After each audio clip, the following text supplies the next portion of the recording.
What's up, everyone? Welcome back to Sitting at My Desk. I am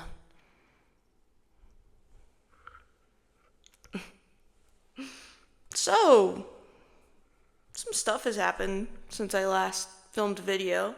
First of all, as you can see, my son has arrived. His name is Broccoli Cheddar Eugene, and I love him more than words can express. I literally can't even explain it. His little toe beans, he's just so cute. I am obsessed with him. So he's gonna be my little, my little sidekick. Anyways, yeah, he's super playful, really friendly. Goes potty in the litter box. He does wake me up at 1 o'clock in the morning. Sometimes he charges at my face. I'm not gonna hold that against him. I still love him, you know. I held him in my womb. Of course I still love him. Anyways. Yeah, so Broccoli has arrived. Love him very much. That's the first thing. Second thing, I quit my job.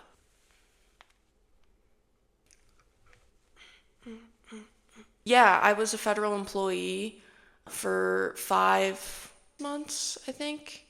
And I just quit. And I am so relieved and happy. Because it was miserable. It was miserable. It was terrible. Ever since, the Tronald Dump administration stepped into the picture, they've been trying to dismantle federal labor unions and make it so that employees can be fired with little or no cause. So basically the entire time I was there, I was kind of having this mental freak out because if you are a federal employee for less than a year, then you are considered a probationary employee. Also, that entire time I was considered to be probationary, and those employees were all at risk for being fired or let go. So yeah, and I'm a woman, and I'm a person of color, so that's like a, quadruple whammy. How many whammies is that? But yeah, anyway, so I am relieved that I left. I'm also still kind of grieving because it took me a while to get to where I was, even though I was at, an entry-level position. I had worked different conservation internships. I was working in cultural conservation with archaeological records. I was working with a conservation organization that partnered with the government, and they were federally funded. So I had kind of become familiar with the government.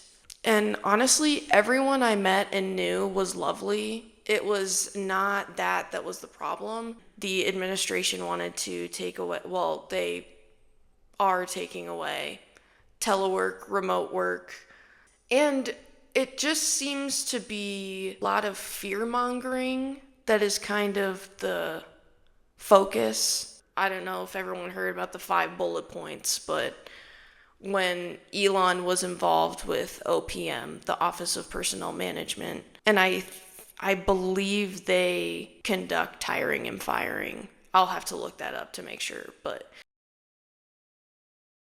there are a lot of different government agencies that control a lot of different things, so it gets a little bit confusing. When Musk was involved, federal employees had to send 5 bullet points detailing 5 accomplishments that they had completed the week before. So everyone was freaking out because no one knew what they were supposed to put in the bullet points. There weren't any parameters. There was no guidance provided. So people were just freaking out, obviously. And that was the intention, to cause mass chaos internally. Every single week there was something new. There was something new that we had to do, or some new reduction in force, which means mass firings, basically. It was just incredibly stressful during the time that I was there. So I quit my job, and I've been seeing a lot of people posting about what's happening with the government. And honestly, I've been reposting stuff, but I haven't really said anything from the heart because I was a federal employee. So now that I'm not a federal employee, I am glad that I can kind of speak more freely about it without worrying about retaliation, which if someone retaliates against me, hey, listen, I am a 25-year-old woman living with my parents, right? I just got my first animal. Can you please pick on someone your own size? Please. Okay? Pick on one of your friends who also doesn't pay taxes. You know what I'm saying? No. No means no. Well, I guess he wouldn't really, understand that sentiment. Anyways, there's also all of the shit happening with ICE, which is disgusting and racist, and I wanted to be able to talk about that and say that I think it's fucking disgusting and racist. I personally don't believe that there's any way to determine whether someone has immigration papers, like just by looking at them on the street. I just also can't bring myself to believe that ICE is doing research before they're snatching people up off the street. You know what I mean? Like, it literally just looks like they're taking people. And I've seen a couple of headlines where it looks like they've taken the wrong people, which, yeah, brother, that's gonna happen when you're doing stuff the way that you're doing it. Obviously. What else did you expect? I personally think it's about color and that it's about race. Immigrants, and especially immigrants of color, have been made out to be the boogeyman. And it's disgusting. It's the same old repackaged racist bullshit that we see time and time again, generation after generation. It's just a different demographic that's being targeted. It's disgusting.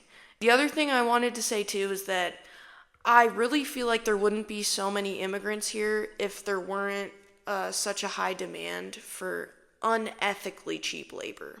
And I don't think that's the fault of immigrants. I think that's the fault of corporations who are looking for cheap labor. Right?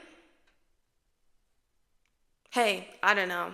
The last thing on my agenda to talk about is the Tronald Dump Military Parade. So, today, June 14th, Tronald Dump is having a military parade for himself because it's his birthday. And my question is, who gives a shit that it's your fucking birthday? You know? According to NPR, it costs $12 million to pay for this said parade. And I just don't think that a president's birthday is worth $12 million of the budget. I know he didn't pay for that shit with his own money, right? Right, so where did it come from? Hey, what part of the budget did Tronald Dump's birthday fund come from? This is such a stupid question. The costs associated with military parades are typically covered by the Department of Defense's budget, specifically within the funds allocated for operations and maintenance. These parades are not a separate line item in the budget, but rather an event that is funded through the existing resources allocated for military activities and events. Wait, so it's all fund the military, and then you throw yourself a party with the military budget? Also, like, I don't understand how you can have such a financial history and still have such a high position in government. Because there are certain positions in government where they check your financial history, your personal history, and you have to verify that you lived in every place that you've lived in your lifetime. You have to include sources of people who lived in those areas and knew you, who they can contact. You have to give them their contact information. Like, there's a lot that you have to do, especially with certain levels of clearance. And so, I don't understand how someone like him can be in a position that he is in, have access to the information that he has access to, but he doesn't have to follow the same rules as the rest of the federal labor force. Like, that doesn't make any sense to me.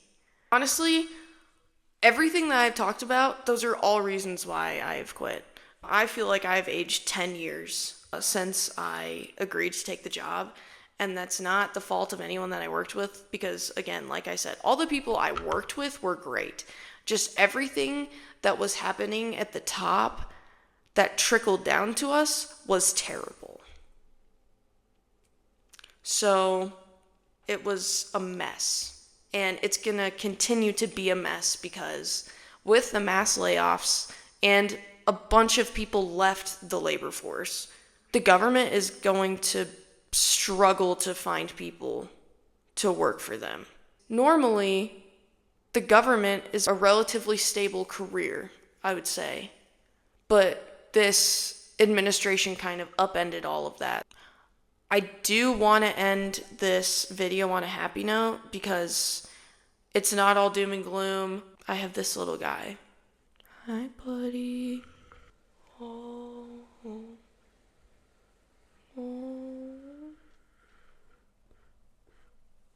He's my baby. For the thumbnail. Anyways, have a great fucking day.